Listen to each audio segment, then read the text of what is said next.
Baiboly. Ndao ary isika mba hiresaka ny Baiboly indray.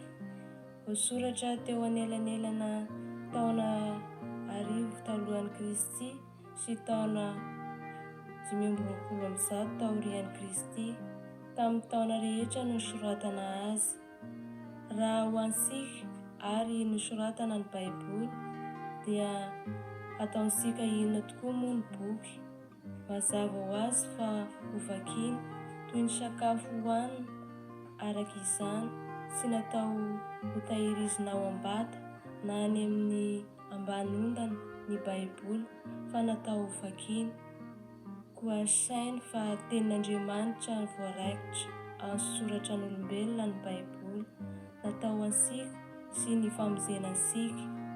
Amin'ny maha-Tenin'Andriamanitra azy dia izy Andriamanitra no miresaka amintsika rehefa mamaky ny Baiboly. Mila vonina isika hiaino sy hamaky ny Baiboly amim-panajana ary indray ny hafatra raketiny ampinoana sy maintsy hamakiansika ny Baiboly. Tenin'Andriamanitra ny Baiboly, saingy voasoratra amin'ny tenintsika olombelona satria natao ansika.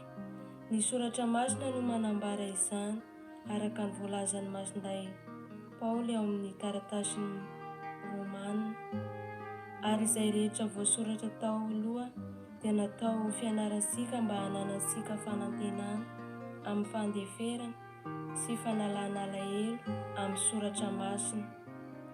Fomba ahoana ary no hitarianan'ny Tenin'Andriamanitra ansika amin'ny famonjena? Sotra ny valiny satria amin'ny fihazansika mamantatra sy miaina izay havatr'Andriamanitra voarakitra ao amin'ny teniny. Manana anjara toerana lehibe amin'ny finoansika an'i Jesosy Kristy ny Baiboly.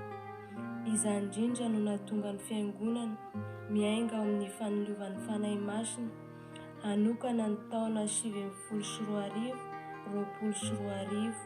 ho taonan'ny Tenin'Andriamanitra na ny Baiboly.